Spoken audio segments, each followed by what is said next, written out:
Good afternoon, Prynhawn Da. It's 12:30 and time for the final live presentation of this year's ITE Research Conference. As ever, subtitles in English and Welsh are available, and the session is introduced for us by Gemma Mitchell. Prynhawn Da pawb a chroeso nôl. Welcome to our final session of the day, which explores papers presented by both academic staff and practicing teachers. It gives me great pleasure to welcome both Dr. James Snook, who has been appointed as our ITE Research and Professional Learning Lead, and Lewis Green from St Joseph's High School in Newport. Following James' presentation, we will allow 10 minutes for questions before moving on to warmly welcoming Lewis from St Joseph's High. Previous to James's appointment as Senior Lecturer and Lead for Research and Professional Learning for Initial Teacher Education, he was Programme Leader for a suite of Master's Professional Learning courses focusing on teacher professional learning and leadership, coaching and mentoring, and inclusion and disability at Plymouth Marjan University. Before this, he worked at Cardiff University, delivering the Masters in Educational Practice, a national bilingual professional learning programme for early career teachers. Before moving into academia, James was a science teacher at Cardiff High School. James' research interests include teacher professional learning, professional identity, teacher recruitment and attrition, mentoring and coaching. So now I'm happy to hand over to James, who will be presenting a paper entitled Teacher Enquiry as Professional Learning, Impacts on Early Career Teachers. Thank you very much, Gemma. Thank you. Well, lovely welcome. So Prynhawn Da, everyone. Today we're going to sort of consider an area of my research which seems sort of very relevant to your sort of current professional position. So as you're moving from initial teacher education into becoming early career teachers. So early career teachers in the literature would be defined as teachers within their sort of first 3 years within the teaching profession. So this piece of research considers how a sort of 9-month teacher inquiry project impacted the sort of professional identities of early career teachers. So as they engaged in the Master's in Educational Practice. So the MEP was a Welsh Government initiative providing a sort of voluntary funded bilingual blended learning professional learning programme for early career teachers. And this study draws on data generated from interviews, focus groups with the academic tutors who delivered the programme, also external mentors who were practice-based dedicated mentors who work closely with the teachers through the 3-year programme, and also of course the early career teachers themselves. And the programme was delivered by an alliance of higher education institutes. That was Cardiff University, the University College London, Aberystwyth, and also Bangor universities. So together we'll sort of explore some of the findings that seem relevant to you, just a snapshot, not all of them of course, and how this is relevant to your practice. And we'll sort of end by sort of looking at some takeaway points that will help you in sort of the next steps and approaches to research and inquiry as you move into the profession. So I'm going to take you sort of way back and have a look a little bit at the Welsh education policy context. It's going to take you back to 2009. So in 2009, Wales was underperforming significantly in the programme for international student assessments. So that's the PISA surveys. And these surveys were surveys of educational achievements of 15-year-olds in countries around the world. The programme was launched by the Organisation for Economic Cooperation and Development, and that sort of was proposed in 1997, and then the first study and survey was undertaken in 2000, and it sort of takes place every 3 years, and Wales participated for the first time in this survey in 2006. And so PISA tests are given to 15-year-old pupils. They're getting sort of close to the end of their compulsory education, and they focus on their ability to apply their knowledge and skills to address real-life challenges as set out in the tests. And this sort of sets PISA apart from other forms of pupil assessment, thinking about GCSEs and the like. And this sort of measures their mastery of the school curriculum. But PISA specifically consists of 3 domains. That's reading, that's maths, and that's science. So as I've said, in 2009, Wales significantly underachieved in comparison to sort of England, Scotland, and Northern Ireland. And so this set out a narrative of Welsh education, the whole system sort of underperforming, and this perceived underperformance led the then Education Minister, Leighton Andrews, to put in place a suite of reforms, so reform strategies that were to enhance the education provision in Wales. And this was a 21-point plan, but this also included things like the school standards and delivery unit, which was developed by Welsh Government, the regional consortia, a school categorisation system, which was criticised at the time for operating as a form of covert league table, despite it sort of being framed as a way to best assign support for struggling schools, and also the introduction of the literacy and numeracy framework alongside standardised testing within that area. And finally, of course, the development of the Masters in Educational Practice. As we've said already, a bilingual, practice-based, 3-year, part-time, voluntary, funded master's program, which was the idea was that it would enhance teacher inquiry around sort of Welsh Government priority areas and therefore enhance the teaching profession to address some of those underperformances. So let me tell you a little bit about the Masters in Education Practice. It doesn't exist anymore. That was sort of what Emma Jane was sort of discussing earlier. That was Mark 1. We sort of moved on to Mark 2 after a short gap. So it was a 3-year modular programme commissioned by Welsh Government to enhance teaching provision in this underperforming education system. And the idea was that it would develop the professional learning of early career teachers. It would take them from their NQT year and through that first 3 years in the profession. So this was premised on the notion that early career teachers would support each other, would also support wider colleagues in schools, and with this progress sort of achieve sort of pedagogical innovation at classroom level as well as school level, and hopefully sort of supporting wider cultural change in Wales. So really ECT early career teachers were sort of positioned as agents of change for the system, and it was the pressure was put on them to sort of share practice, develop expertise in sort of joint practice development, and this was all through the guise of inquiry and then collaboration within their schools. So the developed collaborative networks of inquiry would act as a sort of an increased source of capacity building for school improvement nationwide, and therefore act as a wider support, not just for the early career teachers, but for all teachers within the system, with hopefully that potential for whole systems change. So early career teachers were supported through cycles of increasingly complex inquiry, so like small scale informal action research, in order to sort of be more critical and reflexive about their teaching and their pupils' learning. This approach was developed further through working really closely with a dedicated external mentor who engaged in professional dialogue and collaboration with the early career teachers about their developing practice.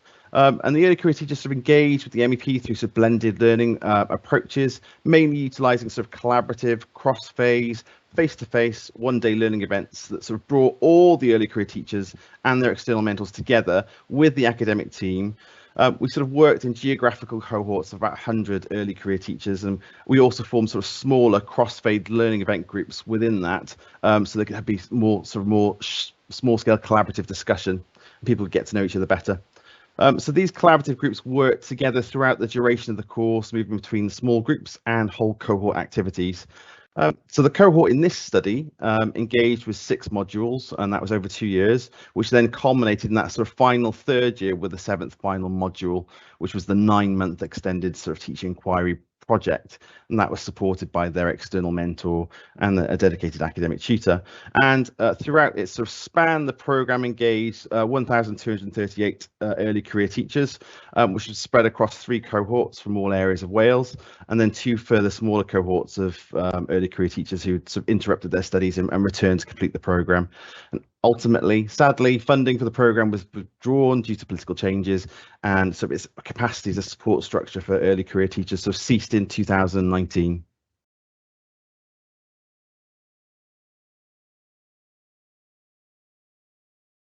So from its development, the MEP was inquiry based.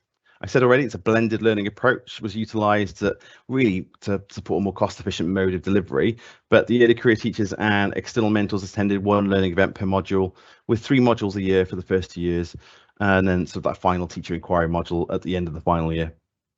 So the idea would be that there would be sort of the gradual introduction of more complex interventions through each module, and that was key for sort of developing early career teachers' trust in the process of inquiry. And that final then extended sort of teacher inquiry project offered a deeper opportunity to engage in more complex and sustained interventions sort of in teaching and learning in classrooms, with a much greater level of support from their academic tutor and their external mentor. And the idea was that the programme was sort of designed to be flexible, sort of take into consideration the needs of the early career teachers and their learners in the context. And this meant that the stimulus for the early career teachers' interventions from their practice arose from like a variety of sources. But in most cases, well, in all cases, it should have been based on the pupils' perceived learning needs, which was not always the case due to various school pressures.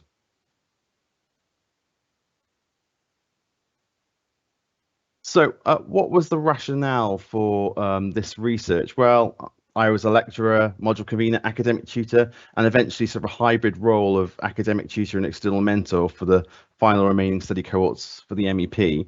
And so this study was really about, in part about my practice. It was my own form of research and inquiry, and it stemmed from noticing from my experience as a lecturer on the MEP in the first years of the programme. And so I wanted to sort of like inquire into that. Also, embodying sort of like the different elements of the program gave me very different perspectives about the process, having been an academic tutor, then the external mentor, and engaging in my own research at the same time. There were lots of parallels between myself and some of the students. And I noted that there was a lack of research on the Welsh perspective around sort of early career teachers. So that sort of underpins some of my thinking. And some sort of perspectives and evidence and sort of research that informed my thinking included some ideas on professional socialization. So the idea that sort of these early years of teaching sort of being described as a vital enculturation into sort of school practices, politics, beliefs, and thoughts and rationales about teaching and learning. So this is sort of the idea that when sort of language, values, and cultures of specific schools impact and sort of foster early career teachers' constructions of their own professional identities. And as such, these interactions, these relationships that are being built, school cultures that the early career teachers are exposed to act as a period of sort of professional socialization during which this sort of located experience forms the teachers that they may become in the future. So it's been argued that actually this period sort of determines teachers' overall well-being, the retention within the profession, their development and job satisfaction, as well as any future professional identities. So this is really important to consider if we're thinking about teacher quality as the most significant effect on pupil learning. So this sort of highlights the importance of ensuring that this transition into the profession provides all early career teachers with the best opportunities to develop. So in some ways, the development of the MEP was an attempt to provide a sustained package of ongoing learning opportunities, and those that would allow sort of the fulfillment of the potential of early career teachers, and of course, the ability to sort of retain them in the education system.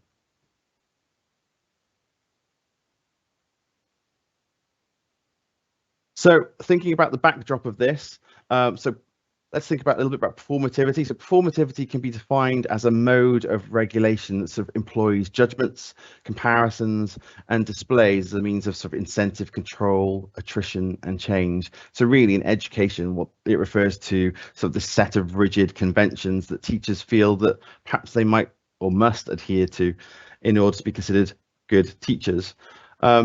So the developing performativity regimes that occurred following the 2011 education reforms were argued to actually produce policies focused on sort of external accountability. And these sort of prioritized results and outcomes as key external benchmarks of a school's success. And therefore, alongside sort of inspections and therefore its potential position on the categorization table I was talking about earlier, these became really important, and also how schools were viewed in the public. So it was argued that following these reforms, there was a real increase in pressure for head teachers to ensure that data that described teaching and learning showed that schools in the best possible position. So Emma Jane Milton and some of her colleagues engaged in some research, and they presented some evidence that the expectations of the role of head teachers within these performativity regimes sort of shifted the requirements of a focus on outcomes, or towards a focus on outcomes and scores, which caused sort of a significant lack of ability for head teachers and their governing bodies to sort of oppose any requirements sort of put on them from the performative policies in Wales. So Burns et al. Sort of explored something similar sort of position in Irish schools, and found that actually this whole process significantly and negatively impacted all teachers' professional identities, leading to sort of narrow conceptions of teaching and learning that, again, as we said, aligned to more teaching that was to the test, a greater focus on attainment and outcomes. And so at the time, Burns called for a focus on schools to become more learning environments for all teachers, as there was, and you could argue is, a considerable need for them to develop and become sites for the wide capacity building of the profession. And this can be, of course, obtained through sort of critical research and inquiry formats.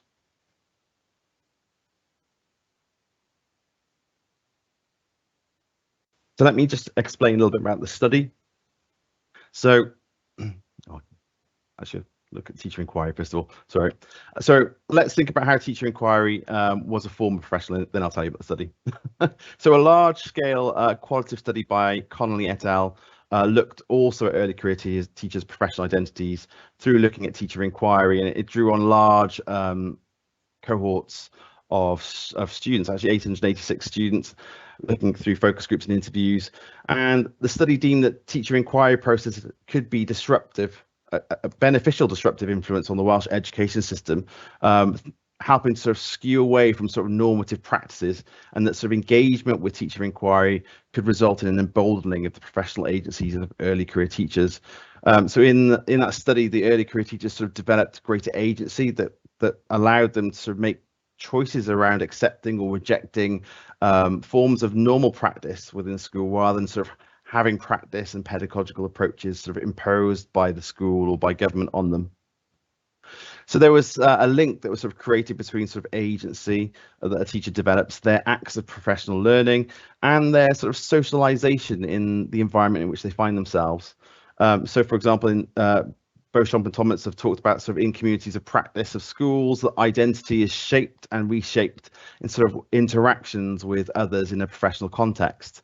And so therefore sort of teacher inquiry can be an important element in the professional learning of teachers in order to bring about change to their practice, their beliefs, and therefore identities.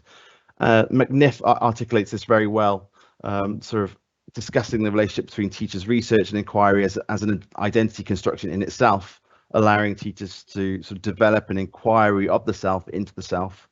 And that's sort of been backed up with wider research as well. So education reform is often drawn on external research, and often this research and approach is often applied and implemented politically from above, either through policy or via reaction of the enactment of that policy through the school leaders. And that's in an attempt to sort of developing teacher practice across an entire profession.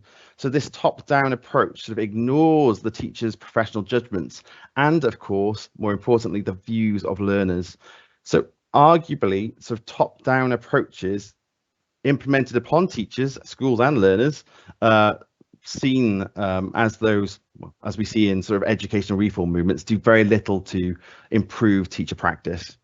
But when we think about sort of teacher inquiry, it includes the voices of participants. It presents their opinions and perspectives of learners, and allows teachers to shift away from sort of like performative top-down approaches. And inquiry approaches have been demonstrated to sort of develop those democratic, emancipatory forms of research that can help us deliver local change for the needs of the participants. Moreover, by situating sort of teachers at the forefront as the producers of localized knowledge and as scholars in their own practice, as well as the pupils' learning, of course, this can sort of offer immunization against the reforms, policies or practices perhaps designed or has been argued to deprofessionalize teachers. So let me tell you a little bit about the study. So the study was a case study focused around a 9-month teacher inquiry project on the MEP. It took a social constructivist stance, and in terms of generating data, I engaged with focus groups with academic tutors, external mentors, and early career teachers, and followed up with one-to-one semi-structured interviews. Did that at the start, middle, and the end. And of course, there was documentary data sort of generated from the inquiry process that so I looked at. All of the data was audio recorded and transcribed, and I used sort of thematic analysis to sort of identify themes from the various data sets. So I just wanted to take you through some of the sort of key headline things that sort of cropped up. And so what I saw was some reference to these performative challenges that the early career teachers faced. So these quotes highlight some of the challenges that the teachers faced engaging with their own inquiry. There was a lot of pressure from the sample, of course, for the teachers from their schools to engage in inquiry around areas that aligned to school or departmental improvement plans, so with lures of extra time, support, especially if it addressed the focus from things like an EST inspection. I mean, this indicated some strength around that sort of performativity culture in some schools. And so what Emma Jane was talking about earlier about that requirement for early career teachers to fit in with the school and align themselves with what it means to be a good teacher.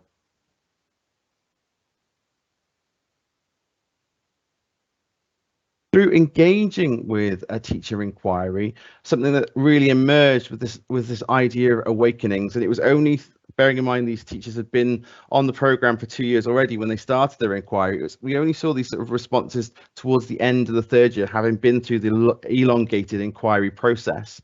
And that theme of awakening and not being able to unsee after engaging with inquiry, you can see Lynette sort of points that out. Ross sort of describes this, he makes the analogy to sort of the film The Matrix. The idea that it's being like Morpheus offering sort of Neo the red or the blue pill without knowing what the consequences would be. You know, he's taken the red pill and he sees some of the realities of being a teacher in his school. Before now, you know, he wasn't able to see what was going on, and actually through the inquiry, it's giving him a new way of viewing things that he hadn't even noticed before. It was a common response, this awakening idea. So the idea that actually engaging in inquiry somehow shifted their perspectives, not only on themselves, but towards different ways of teaching that they wouldn't have considered before in their schools. Again, that provides sort of greater confidence and renewal to try new and different approaches without the fear of getting things wrong. So there was evidence that early career teachers sort of felt empowered and more confident. The early career teachers found greater agency, which resulted in greater motivation to support the sort of development of alternative practices within their school. And again, utilising alternative perspectives, which were sometimes against the dominant school cultures, the dominant approaches to teaching and learning. They felt confident to say, no, actually, this is better for my learners. I'm not going to go with that. But a big consideration was that early career teachers to develop that greater understanding of the needs of their learners, which was in line with sort of wider findings of studies.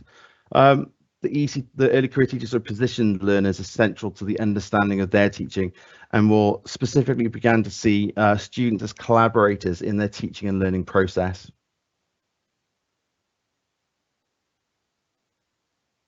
I think this is very relevant and something we can all sort of like associate with.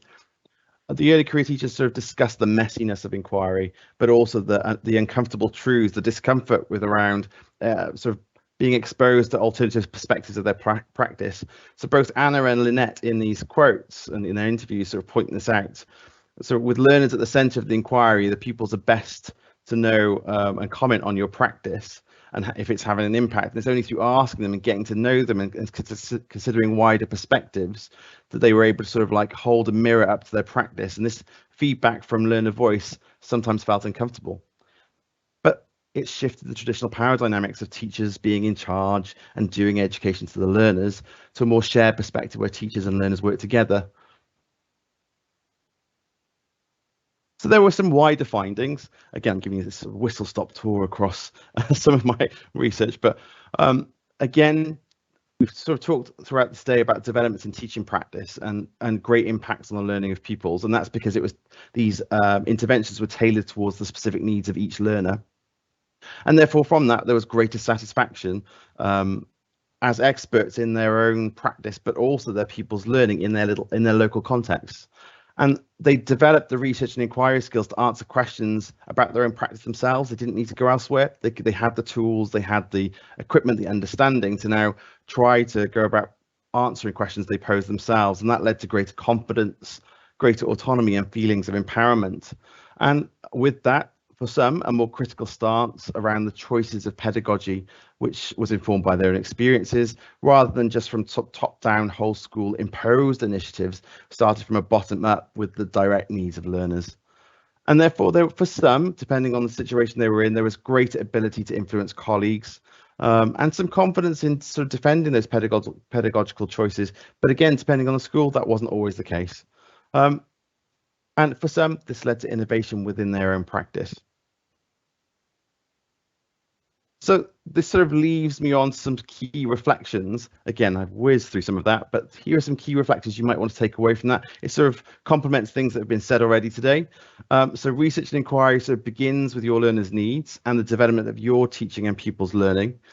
It's centered around that moral purpose. You're doing this to enhance the learner's learning, whatever that might be, beyond sort of narrow conceptions of teaching and learning, such as outcomes and grades. And the importance of that collaborative network from colleagues on the PGC, your new school, links with the university is vital in terms of having those critical conversations. And pupils are partners in your research and inquiry and your teaching, of course. It's their voice that should be central in your understanding of your teaching. Yes, research is messy and it can be uncomfortable and non-linear, and some people will tell you things you might not want to hear, but actually it will enhance your teaching and therefore pupil learning. And reflect on some of the evidence that sort of underpins your intervention approach and strategy. What underpins it? And there is evidence to support the idea that research and inquiry will shape you, and it shape you into the type of teacher that you want to become. And so I suppose my final message is try some new approaches. Don't be afraid to get it wrong. If it doesn't work, so what? Try something else. Find something that works for those individual learners and think about all of the learning across all of your pupils within your classes and how you can adapt to support all those learners. That's great. Thank you very much. Any questions? Diolch yn fawr iawn, James. Yes, we do have a question. I'm going to ask Rhys to come in here, actually, because Rhys Lloyd is here facilitating and fielding the questions for us. Do we have a question there, Rhys, that you can ask, please? Yeah, we have. We've got one just asked through the recent reform, James. So for example, like the curriculum for Wales, we understand that accountability and performativity is altering. Do we really think this aspect of leadership has changed? And if not, what can we do to support a culture of teacher autonomy, I suppose, and the inquiry that promotes the freedom as opposed to being curtailed by these accountability measures? Absolutely. I think with the new curriculum, there's the notions of subsidiarity. So the idea that actually we're empowering schools to change their curriculum and their pedagogical approach based on their local needs of their learners in itself. But with that obviously comes some forms of disparity. And I think that, you know, that sort of top-down approach of curriculum change is wonderful, but then I think also it needs to be underpinned and almost sandwiched by this individualized sort of teacher approach that focuses on learning needs, that starts from the learners at the bottom. Learners are involved in all the process in terms of curriculum design, curriculum development, you know, the evaluation of the curriculum, evaluation of the teaching and learning that's taking place, and from that, adaptations, changes, developments are made that where everybody is a partner, pupils are partners within that process. And I think that sort of removes some of that accountability agenda where we're thinking about sort of getting learners over the line or to a set point. This is more about bringing learners along their learning journey and thinking about sort of progression through the curriculum. Yeah, great point, James. And I think that's coming through time and time again today, is that the learners are central, as you would expect. They are central to the focus of any research and inquiry that we're undertaking.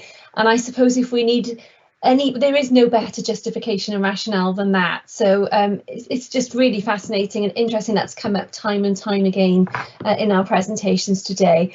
Well, diolch o galon, James. I'm now delighted to hand over to an external presenter today.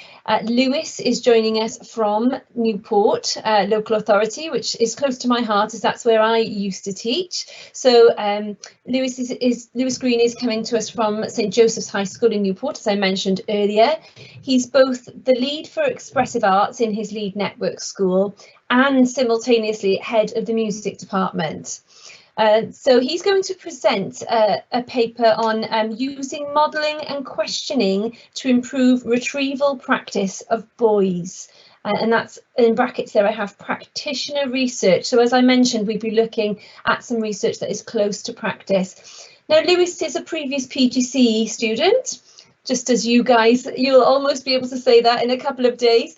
And he's also a master's student from Cardiff Met, and currently a research student at Cardiff University, where he has commenced his professional doctorate in education. He's interested in all forms of practitioner research. So yes, Lewis, if I can hand over to you and you can try and drive your slides. If we have any concerns, then Tom can take over. Great, thank you very much. Thank you. So yeah, thank you for joining today. So yeah, I've been asked to present to you some of the work I've been doing within my own role as a head of music at St Joseph's. I've also been a head of music in another school as well prior to this, and also then I'm a lead for a lead network school as well, which is focusing on the expressive arts and the new curriculum, but with a particular focus on secondary music as well.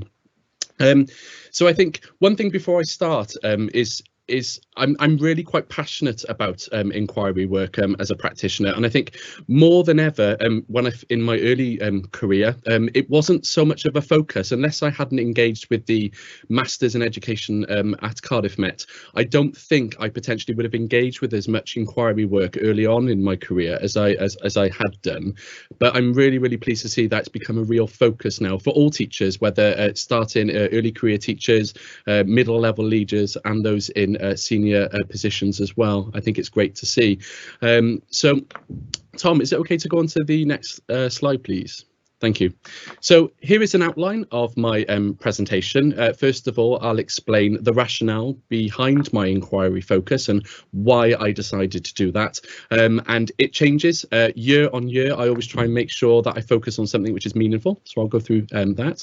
Also, just to talk through some of the initial research I carried out, looking at literature behind my inquiry. So just before I started it.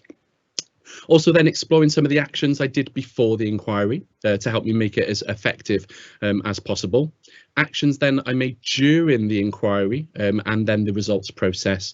And then also then reflections following the inquiry as well. So pupil voice surveys and also then just looking at what impact then that had on pupil performance and pedagogy. Tom, is it okay to go to the next slide if that's okay? Thank you.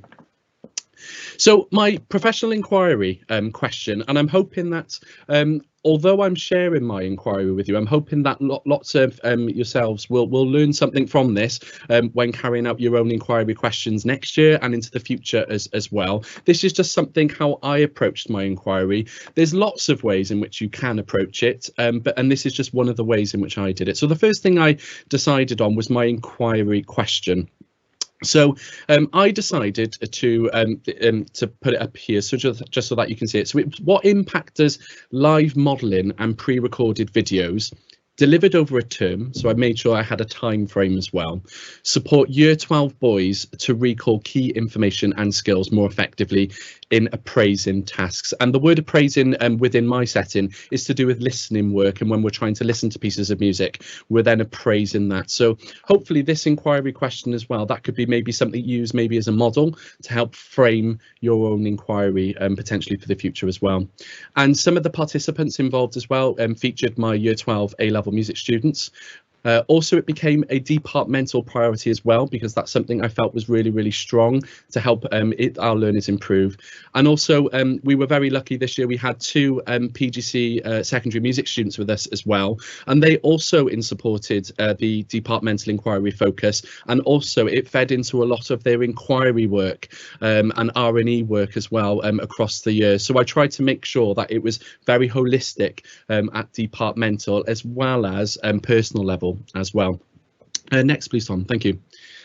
So why this inquiry focus? First of all, I just want to reflect back actually on completing my MA in education. And I think if you haven't signed up for it, please do, because I found it really worthwhile. I started the MA straight after completing my PGCE, and I think it was just because you know, I wanted just to keep going with it. And actually what it kept me engaged with was actually research, and really keeping up to date with how education is moving forward. How can we make teaching and learning as strong as we can for our learners? And whilst engaging within the MA, my focus on my thesis was actually under achievement of students within listening exams at GCSE and A-level music courses, and that's quite a national picture. There's three components to music. We have performing, composing, and listening, appraising, and naturally, sorry, not naturally, but mostly those students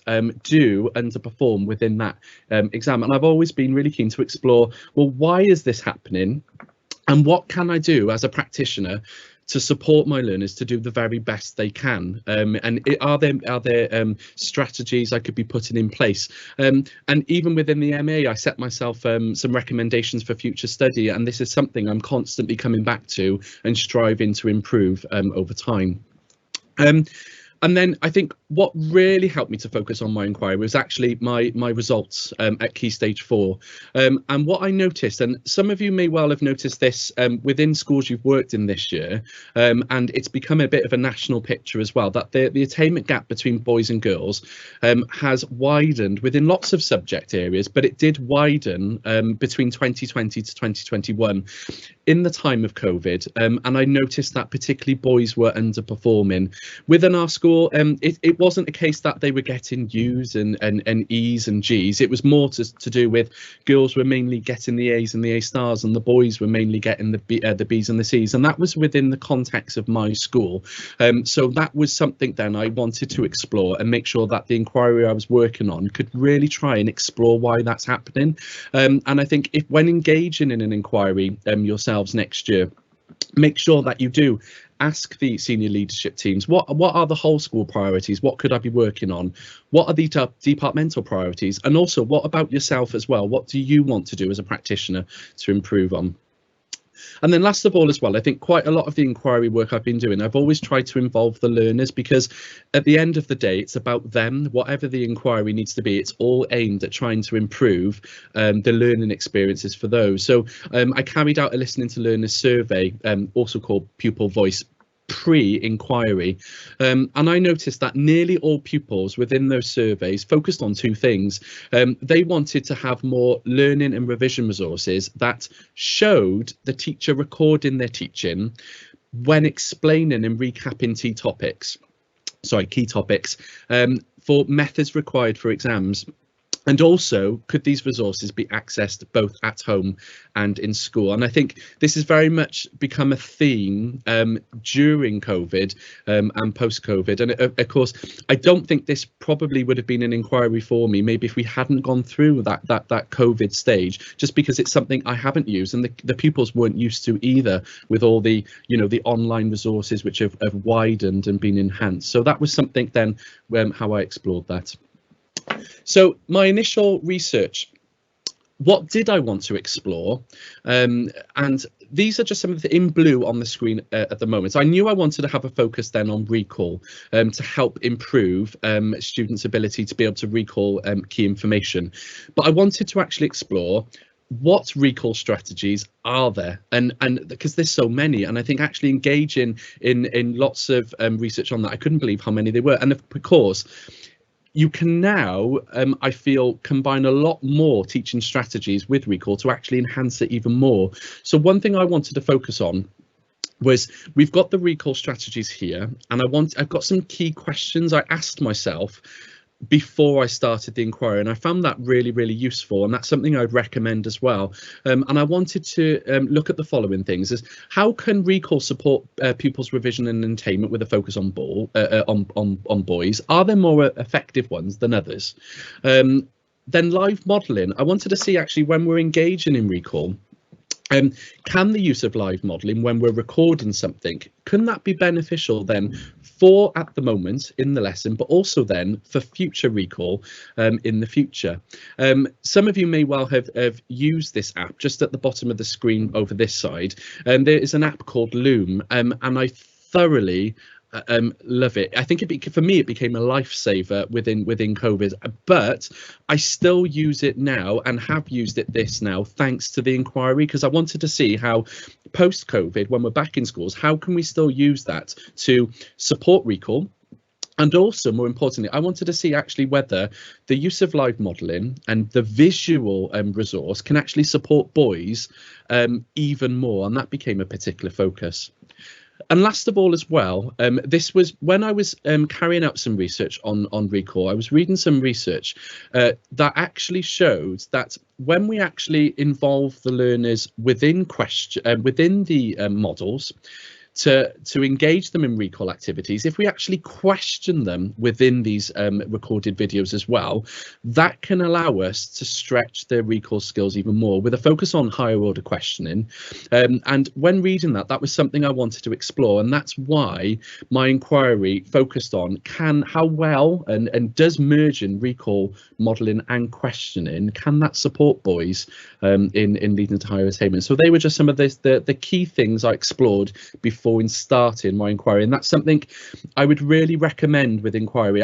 It took me 2 months to decide on what inquiry I was going to focus on. I didn't just decide straight away in September. I made sure that I was being quite careful to ensure then that my inquiry work then was more meaningful. Next slide please, Tom. So the first thing I wanted to do, so actions before the inquiry, I wanted to be able to measure something, and I thought I can't measure anything unless I have something to get me started. So the first thing I did was I wanted to gather some data before the start of the inquiry. So I asked all my pupils to complete a knowledge audit. So what did they know before I carried out the inquiry? So at the start of the term, I informed my Year 12 class that they were actually going to be part of my inquiry for their benefit as well. I was very, very honest with them, and I said, look, I love research. I want to see, can I improve my lessons for your learning experiences? And I also made them aware that actually there was a focus on boys, and are there specific strategies which would help them improve, but also for girls as well, because they were naturally then using some of these resources, and actually they could then decide on whether they were more effective for them as well. So that was one thing I thought was really useful, and I think I would recommend always make sure that your participants within your inquiry work, they're fully informed, because actually I think that does help in the long run just with the involvement.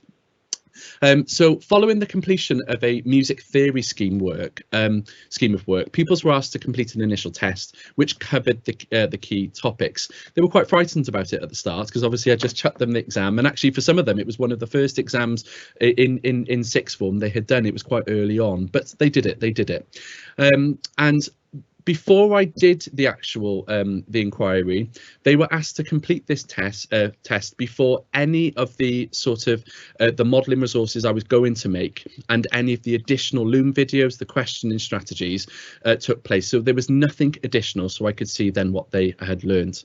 And these were the results I had. So I had within the class, I've got 3 males and 4 females. And as you can see there, overall, the boys are underachieving when compared with girls, still within this initial test. There are some females as well who've dipped below the males, but overall, there is a picture here that the boys are still underachieving. So at this point as well, it made me think, actually, this inquiry will be beneficial. My initial test is telling me that actually I need to try and do something about this. Next slide, please, Tom. So actions then I made during the inquiry and the results then I had. And I think the first thing I did was the students then would have to complete more tests, and I changed the support from test to test so I could see the impact then that my inquiry and the sort of the strategies I was using was having on impact on results. So the first thing I would do is I would review the work and mark the student tests to see how much they were improving, but also I would involve the students in diagnosing their strengths and targets for improvement for future tests. All the tests as well were similar by content and by the marks, but the questions changed after each time. One thing I'd recommend to anybody as well, when you're trying to engage an inquiry, sometimes I was thinking, oh, shall I just do 1 or 2 tests?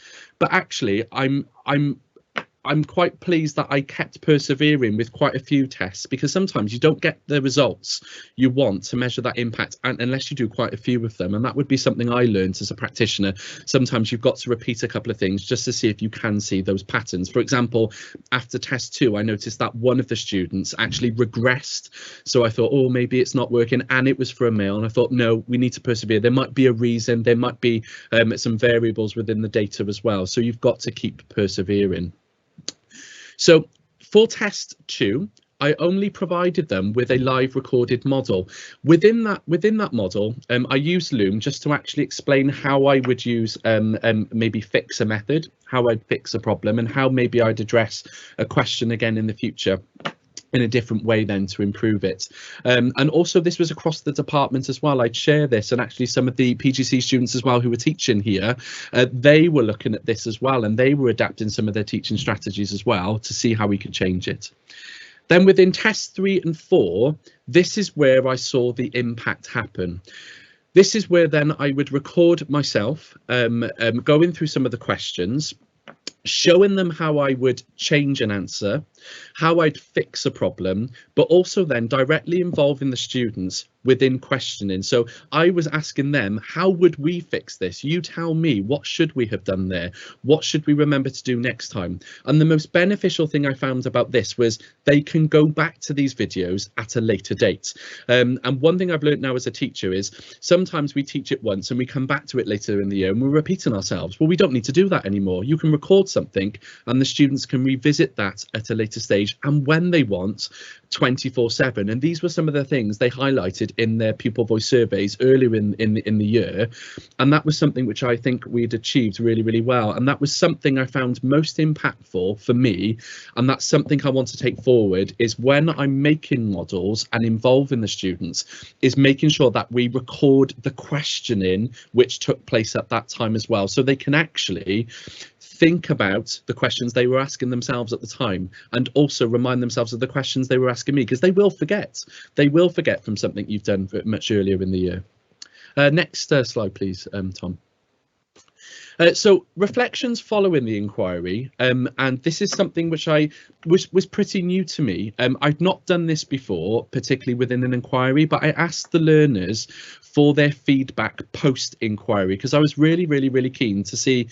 I could see the impact from data. I could see the impact in books. I could see the impact within the lesson, but I really wanted to know what they felt from completing a questionnaire.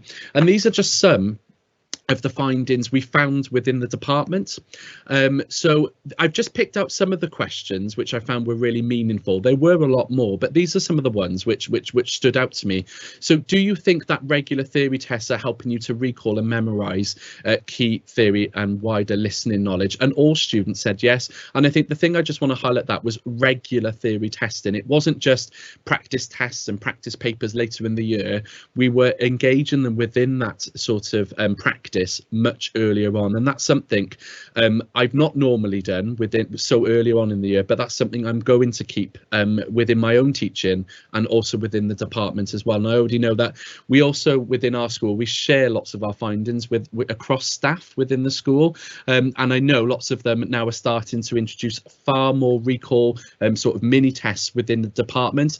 And I think whatever inquiry work you do within your school settings next year, share it. Don't keep it to yourself, share it across the school. That's where practice and collaboration work is really effective. And don't be, and even if something hasn't gone to plan within your inquiry, tell people about it. There's things which have not gone right for me within mine, and I think, oh, have I got the date wrong? But that's where we learn as practitioners. That's where we get the most meaningful things. If everything goes to plan, that would be wonderful, but it just doesn't in teaching, and that's where we become critical practitioners. You've got to reflect on that. Little things by here as well.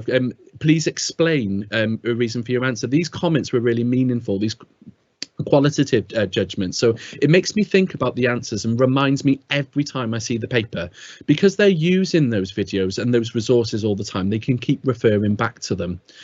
And they also put here, they like marking it with the teachers, which helps me understand. And of course, because we video that process as well, they can come back to it.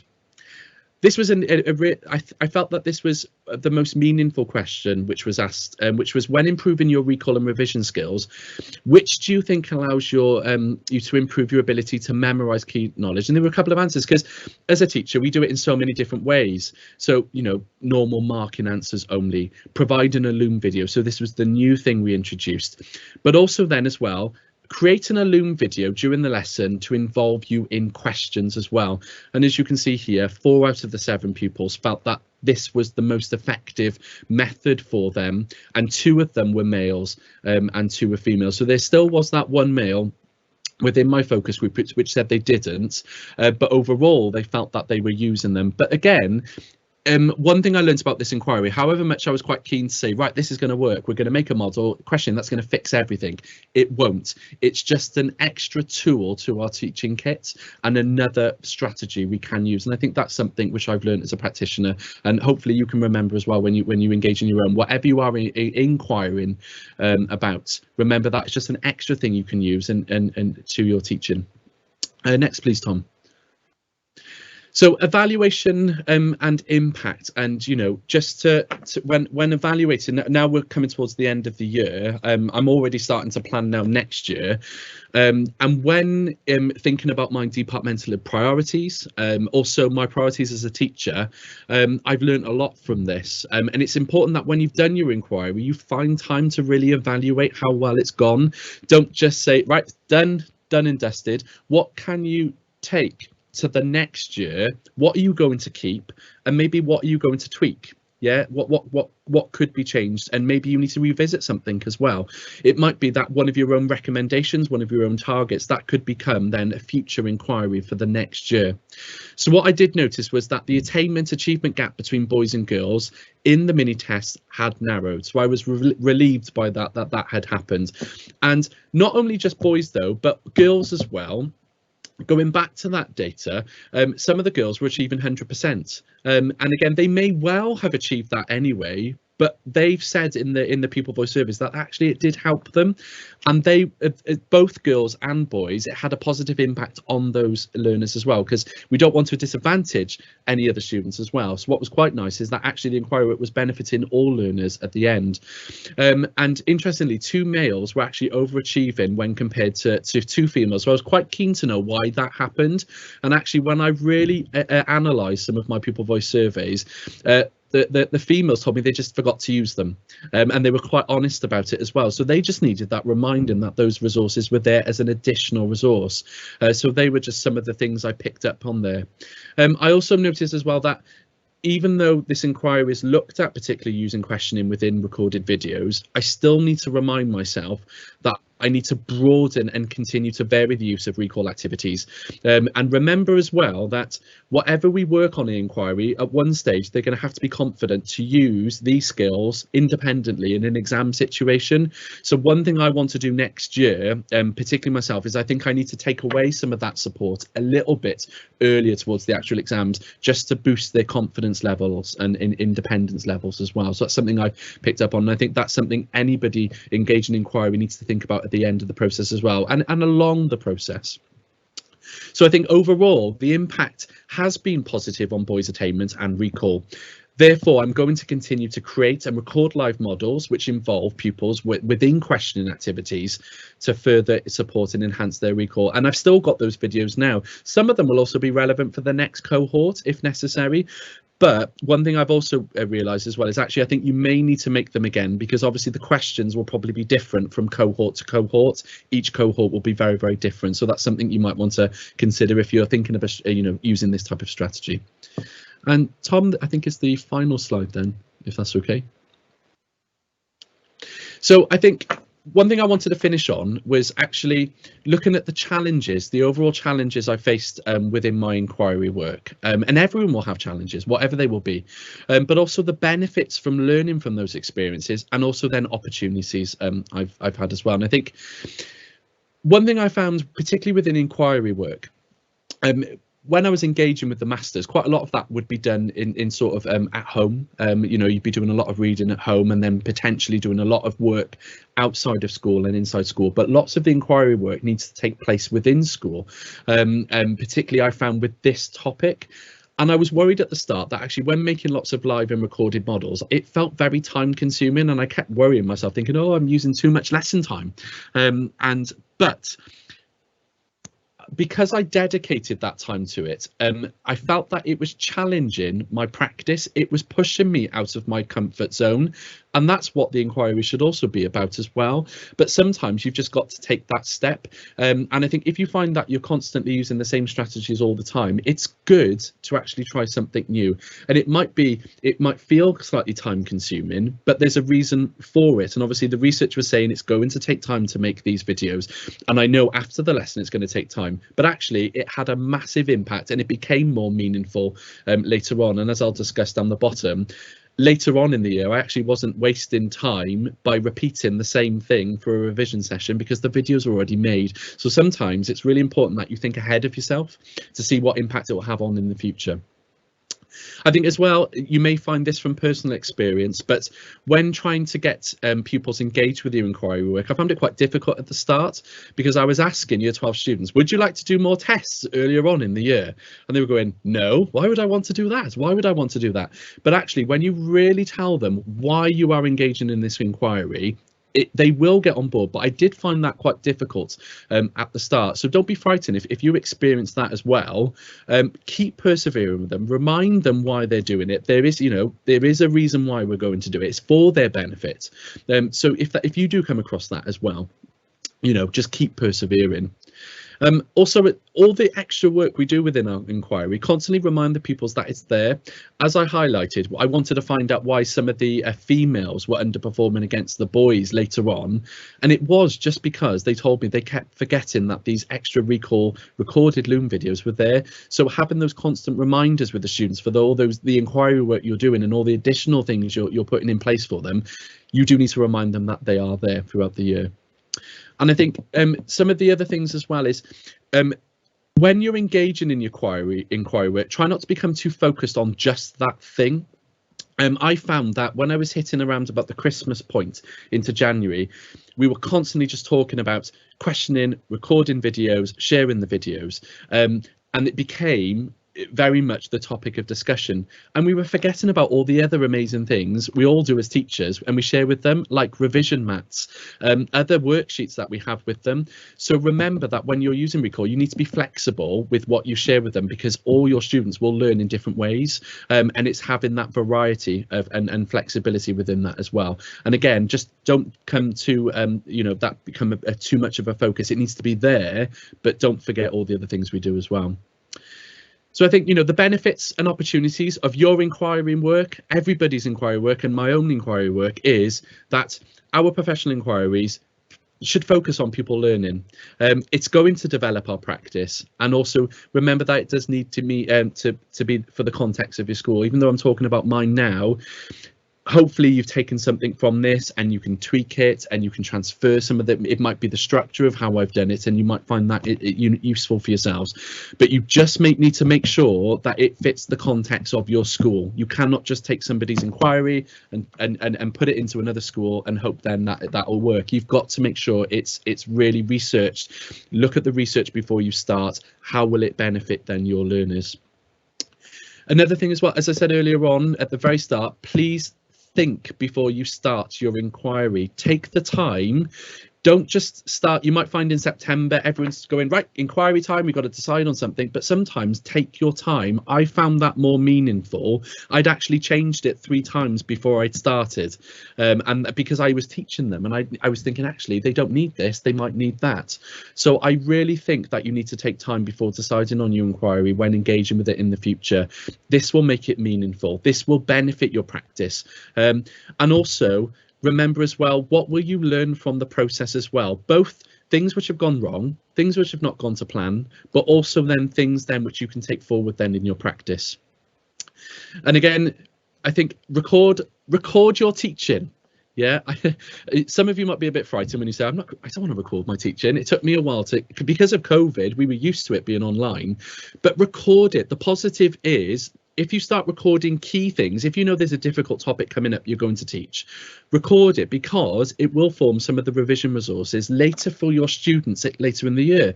And you can go back through then your Loom sort of drive, or whether it's going to be you're going to share them all on Google Drive or Google Classroom, and then you can say, we did that in November, go back and have a look, and it's already there. And then you can focus on other priorities for exam classes and things like that. So that's something I'd recommend in any subject, any part of the school. That's something which I think which is something I'm going to keep. It means then we're not wasting teaching time. We can focus on other things then to help improve their learning. And I think just some other further thoughts. These are some of the recommendations, and I think this might be a focus for next year for myself, is I want to flip it.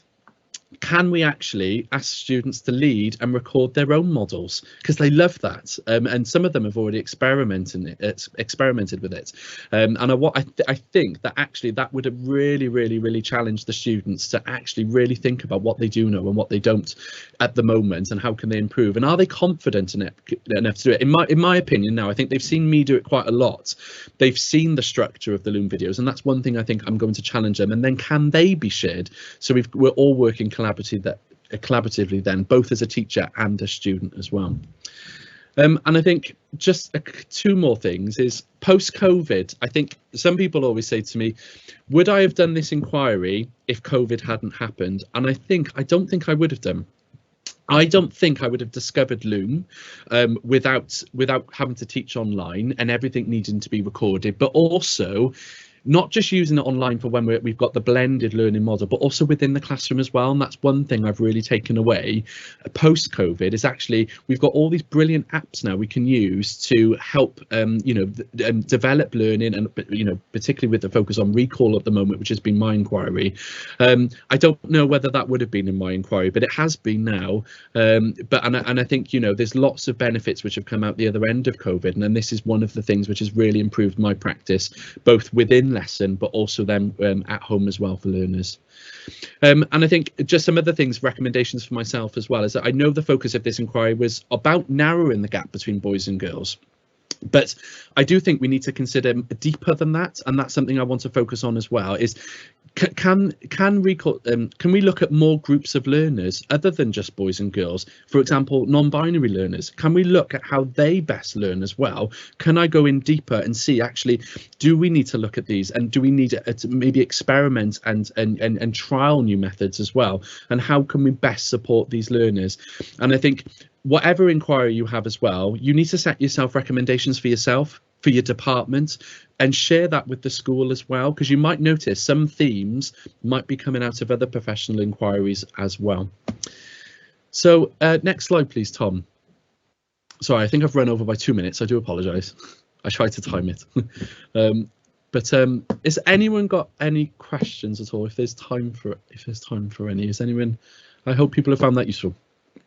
Oh, it was extremely useful. I've been busying away here, writing notes on the side, and it's just so wonderful to hear someone else from St Joseph's High School present, because I know that you've been working with Cardiff Met and the National Professional Inquiry Project for quite some time now. We do have quite a few questions in the chat, but we're going to need to answer them in the chat now, because we have our Welsh medium students joining us now to evaluate and to provide comments on the whole morning of the research conference. But I just want to say a personal thank you from me and from all of our colleagues and from the student teachers for rounding off a really wonderful presentation on close to practice research and inquiry. So helpful. So helpful now for our student teachers that are going into the profession and will be undertaking the exact type of inquiry that you have exemplified there. And I just want to what I think you did particularly well was to address ethics. So ethical considerations are really tricky for student teachers as they move on from university. Our student teachers will be really familiar with those processes now as a result of engaging with their most recent master's level assignment. But ethical considerations in the teaching sector are a little bit nuanced, and it can be a little bit off-putting for student teachers and for teachers as they move in. So I just really like the way that, as well as us providing guidance to our student teachers, that they can look to BERA the British Educational Research Association website for a free download document, we would encourage them to do exactly what it is that you've described there, to engage the participants, to make sure that they are fully informed, and to ensure that you're assuring anonymity. I'll try that a third time, anonymity and confidentiality, but most importantly, encouraging impartiality and honesty from your participants. So it's just great to hear that from a teacher's perspective, and I'm sure that will really alleviate any student worries about moving into ethical and moral considerations with inquiries when they're practicing teachers. So by now, just looking at the numbers totting up on the screen, we will have our Welsh medium student teachers coming back to us. And what I'm going to do here is to put an evaluation link here. So we've got a survey here which is bilingual. And we would really like it if you could please complete that survey, student teachers. And if you have any comments, please add them now in the Q&A. Let us know, how you felt the day went, what you really liked. There is a space on the form also for you to engage with aspects of practice, that aspects of today, that you feel we need to consider might be good for improvement. So please add that on the evaluation form, but please do feedback with anything that you feel was particularly pertinent to you today. And I think, Tom, as we do have just a couple more minutes and we do have Lewis with us, would it be okay if I just direct one question to him and give me an indication if I think we've got a minute for that, because it was something that was interesting for me, Lewis. We've got, does your school ask all teachers to engage with a fresh inquiry every year, or is it a personal and professional endeavour? And I think this is really relevant to any student teacher and soon to be professional that are with us today. So can you tell us from the perspective of your school and what you know of inquiry nationally across Wales? Is it very much about the school improvement plan, or do you have some autonomy over what it is that you're looking to engage with? Mm-hmm. I think it's a mixture of everything, actually. I think it really, and actually within our school, there's quite a few within the school, you could have focused on quite a few strategies, and actually I think lots of them fitted it within the school improvement plan, but also departmental as well. So it could have, I'm just thinking of a range of examples, the staff, so we've got modelling, we've got recall, we've got questioning. Some people, I decided actually to merge quite a few of them together, but you could have potentially done that on your own. Also, we'd encourage as well, and it was encouraged that actually within the department as well, you try not to do something too similar to your colleague as well. So actually that's having a benefit across the entire department as well, so we can share some strategies. But going back to the other point as well about whether it's what I could choose, one thing I was recommend to do is pick something which would improve my practice, and I really wanted to focus on year 12 recall, and there was that flexibility. I didn't just have to specifically focus on recall. I wanted to focus then on whether modelling and questioning would help with that as well, and I really did have the flexibility to be able to do that, because I think senior leaders are really keen to make sure that actually we're improving the practice of the teacher, but obviously it's got to be within a certain reason, not just anything. It's got to be controlled, the inquiry. It's got to be meaningful. One thing we do have as well, we have regular discussions with line managers as well, so we have that professional discussion of what they think as well. So it might well be that maybe I haven't framed my question in potentially the right way. Could there be a better way of framing it? So there's actually that guidance as well within school about how we can make the inquiry, and I recommend that, because I think if you've got someone else to discuss your inquiry within school as well, that will make it more meaningful, and actually the school becomes really very interested in the inquiry work then across the school. Everybody seems to know what the inquiries are within different departments, but there is that flexibility there, but there is also, it does need to link to some of the school priorities as well, just because we know those priorities are for the learners as well. They've been set to improve standards, performance as well. Thank you so much, Lewis. And that's, it's very much what we've been hearing today, that the learners are central to this process.